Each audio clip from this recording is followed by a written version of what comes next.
जय श्री राधे। जहाँ बिंदुवासिनी मित्रों, नमस्कार। आज हम बात करेंगे आपके कुंडली में जैसे शुभ ग्रह हैं, अशुभ ग्रह हैं और 12 भाव हैं। इन 12 भाव में ग्रह जा रहे हैं तो वो क्या दे रहे हैं। अभी सिर्फ हम फॉर्म पे बात करेंगे। फॉर्म अर्थात जो ग्रह होते हैं, सूर्य, मंगल, गुरु, शुक्र, जो जितने ग्रह हैं उन सभी ग्रह यदि जा रहे हैं तो क्या फल देंगे। और जो फार्मूला है, जो राशियों के अकॉर्डिंग हम लेते हैं, तो उसे अभी छोड़कर सिर्फ ग्रहों की हम बात करेंगे। तो यदि आपके कुंडली में कोई शुभ ग्रह कौन है? शुभ ग्रह चंद्रमा है, बुध हैं, शुक्र हैं और गुरु हैं। अशुभ ग्रह की बात करें, राहु हैं, केतु हैं, शनि हैं और मंगल है। सूर्य सूर्य शुभ भी हैं और अशुभ भी हैं। क्यों? क्योंकि सूर्य जो है वो क्रूर है। जैसे पिता हमारे जीवन में होते हैं वैसे ही सूर्य हैं। सूर्य क्रूरता से हमारे जीवन को वो देखते हैं। तो इसके अंतर्गत यदि आपके कुंडली में 12 भाव में कहीं भी शुभ ग्रह बैठ रहे हों, तो शुभ ग्रह आपके कुंडली में कहीं भी बैठ रहे हैं तो वो यह आपको दे रहे हैं कि उस स्थान की जो चीजें हैं वो आपको सरलता से प्राप्त हो जाएगी। जैसे यदि आपके कुंडली के प्रथम भाव में गुरु बैठे हैं तो आपको सरलता से आपको स्वस्थ कर देंगे, आपकी नेम फेम को बढ़ा देंगे, आपको प्रसिद्धि मिल जाएगी। दूसरे में यदि गुरु चले गए तो आपको धन मिल जाएगा, सरलता से मिल जाएगा, ज्यादा आपको परिश्रम करने की आवश्यकता नहीं है। तीसरे में गुरु चले गए तो आपको ज्यादा परिश्रम नहीं करना पड़ेगा, भाग्य आपका सपोर्ट करेगा, क्योंकि गुरु वहां से अपने नौवें भाव को देख रहा है जो भाग्य स्थान है। चौथे में गुरु चल जाएगा तो भूमि, भवन, वाहन आपको सरलता से प्राप्त हो जाएगी। तो जो शुभ ग्रह हैं वो यदि इनमें जा रहे हैं तो आपके लिए बहुत श्रेष्ठ वो कार्य करेगा। चंद्रमा, बुध, गुरु, शुक्र, ये चार ग्रह किसी भी प्रकार आपके 12 भावों में कहीं भी जा रहे हैं तो वहां से आपको अच्छी चीजें ला कर देंगे। लेकिन यदि वो 6, 8, 12 में चले जाए तो थोड़ी कष्टदायक है। लेकिन इसमें भी यह देखने की आवश्यकता है कि कहीं ये तीसरे, छठे और 11वें के साथ तो नहीं है। अर्थात तीसरे के स्वामी, छठे के स्वामी और 11वें के स्वामी, इनके साथ यदि ये शुभ ग्रह 6, 8, 12 भाव में जा रहे हैं तो पीड़ित अवस्था में होते हैं। तो हम इसे अरिष्ट भंग, अरिष्ट योग कह रहे हैं। ऐसे अरिष्ट योग का निर्माण नहीं होता है। लेकिन वहीं यदि कोई अशुभ ग्रह इन भावों में चला जाए, एक बात सदैव याद रखिएगा, कोई शुभ ग्रह यदि किसी भाव में जा रहा है तो उस घर के जो कारक तत्व है ना, वो आपको जल्दी प्रोवाइड करा देगा, जल्दी दे देगा, ज्यादा आपको परिश्रम नहीं करना पड़ेगा। कोई अशुभ ग्रह किसी भाव में जा रहे हैं तो उस घर के जो कारक तत्व हैं आपको ज्यादा परिश्रम से मिल पाएंगे। जैसे राहु पंचम में है तो आपको ज्यादा परिश्रम कराएगा संतान के लिए। केतु आपके मान लीजिए नवम में है तो आपको ज्यादा परिश्रम कराएगा भाग्य के लिए। यदि शनि नवम में है तो 30 से 36 साल तक आपको पूर्णतः भाग्य सपोर्ट नहीं कर पाएगा आपके साथ। तो ये बहुत सारी चीजें होती हैं। ठीक, यदि कोई अशुभ ग्रह, अशुभ जैसे राहु हैं, केतु हैं, शनि हैं और मंगल हैं, यदि ये 3 में, 6 में, 9 में और 11 में बैठ जाते हैं, तीसरा भाव, छठा भाव, 9वां भाव और 11वां भाव, क्योंकि तो तीसरा भाव है, छठा भाव है, 9वां और 11वां ये उपचय भाव है। तो यदि इनमें कोई अशुभ ग्रह बैठ गया तो आपके लिए बहुत श्रेष्ठ है। जैसे एक रूल है वो यह कहता है कि जो शुभ ग्रह हैं, जो योग कारक ग्रह हैं, वो जहां जाए, जहां बैठे, जहां देखे उस घर की वृद्धि करे। जो अशुभ ग्रह हैं वो जहां जाए, जहां बैठे, जहां देखे उस घर की हानि करे। यदि राहु तीसरे में चला जाए तो तीसरा भाव उपचय भाव है जो समय के साथ ग्रो करता है, और ठीक ही वो 8वें से 8वां है भयात भावम के अनुसार। तो वह यह बता रहा है कि वो अत्याधिक आपके जीवन में तीसरा भाव कष्ट देता है। वहां कोई अशुभ ग्रह चला जाए तो उस घर की हानि हो जाएगी, तीसरे भाव की हानि हो जाएगी। तीसरा भाव हानि होने के कारण आपके जीवन में किन चीजों की हानि कर देगा? वो आपके जीवन में कष्टों की हानि हो जाएगी। कष्ट आपके जीवन में नहीं आएंगे तो आपके लिए अच्छा है ना। छठा भाव, छठे भाव को यदि देखें तो काम, क्रोध, लोभ, मोह, मद, मत्सर्य 6 प्रकार के अवगुण हैं।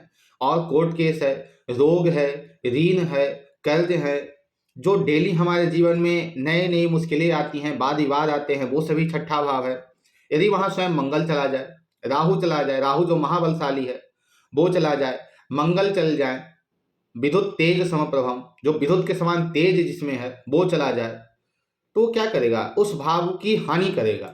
अब उस भाव की हानि होगी तो क्या होगी? आपके शत्रु की, आपके काम, क्रोध, लोभ, मोह, मद, मत्सर्य इन सब की हानि हो जाएगी।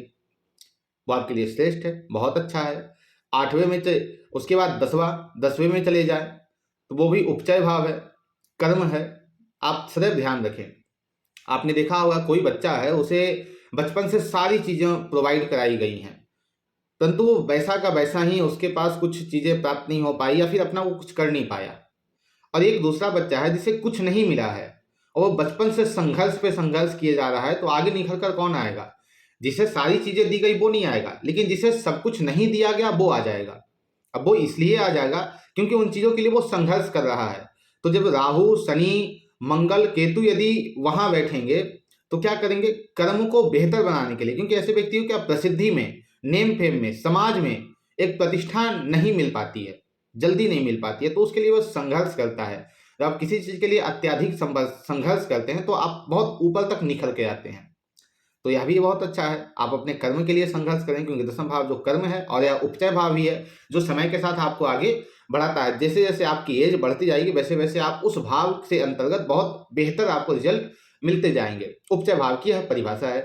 11वां भाव, 11वां भाव जो है वो छठे से छठा है, छठे से वो छठा भाव है। अब छठा भाव तो भाई काम, क्रोध, लोभ, मोह है ही, शत्रु है ही, लेकिन इससे भी एक्सट्रीम लेवल का, क्योंकि भयात भाव में क्या कहता है, यदि आप किसी भाव को देखना चाहते हैं तो उतने ही आगे आप जाकर, उतने ही भाव आगे जाकर आप देखेंगे तो आप उससे और एक्सट्रीम जा सकते हैं। संतान के लिए तो संतान से पांचवें से पांचवा और नौवा, अब नौवे से भी संतान देख सकते हैं। वैसे ही शत्रु को देखते हैं तो छठे से देखिए, और आप बेहतर से देखना चाहते हैं तो छठे से छठा 11वें को देखिए। तो 11वें भाव में कोई उपचय, कोई वैसे ग्रह चले गए क्योंकि वो भी उपचय है, तो यह क्या करेगा? राहु केतु वहां चले जाएंगे, तो ये बहुत हद तक आपके जीवन में इच्छाएं तो देगा। राहु वहां बैठेगा तो इच्छा तो बहुत दे देगा, क्योंकि इच्छा पूर्ति का भाव है 11वां, लेकिन बहुत हद तक आपकी इच्छाओं को पूर्ण भी कराएगा, क्योंकि आप उस इच्छा की पूर्ति के लिए अपनी जितनी सामर्थ्य है, जितनी शक्ति है, वो सब आप लगा दोगे, तो इच्छाएं भी आपकी वो पूर्ण करा देगा। ठीक है, इसके बाद आगे बढ़ते हैं। तो आगे एक छोटी सी मैं कथा आप लोगों को सुनाऊं, छोटी सी कहानी है, समझ लीजिए। एक व्यक्ति था, उसका पैर जो है वो कट गया, किसी कारणवश पैर कट गया, और जब उसकी कुंडली देखी गई तो उसकी कुंडली में तीसरे भाव में मंगल, छठे में राहु, 10वें भाव में शनि, 11वें में आपके गुरु, इसमें जो 3 ग्रह आ गए, मंगल आ गए, राहु आ गए, शनि आ गए, ये जो 3 ग्रह आ गए इस कुंडली में उपचय भावों में, वो यह बता रहा है कि यह जो जातक है अपने जीवन में किसी प्रकार का भी संघर्ष वो कर सकता है।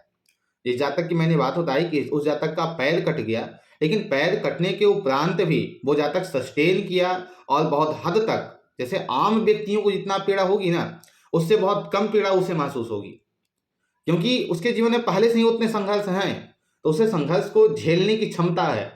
इसलिए कहा जाता है तीसरा भाव, छठा भाव, 10वां भाव, 11वां भाव, ये जो है वो ऐसे ग्रहों को झेल लेता है, ऐसे ग्रहों को संभाल लेता है। ठीक है, तो आज की चर्चा है वो यहीं हम समाप्त करते हैं। अगली वीडियो के अंतर्गत कुछ अलग चर्चाओं के साथ मैं आपके पास अवश्य उपस्थित होने का प्रयास करूंगा। जय श्री राधे, जय मां विंध्यवासिनी मित्रों, नमस्कार।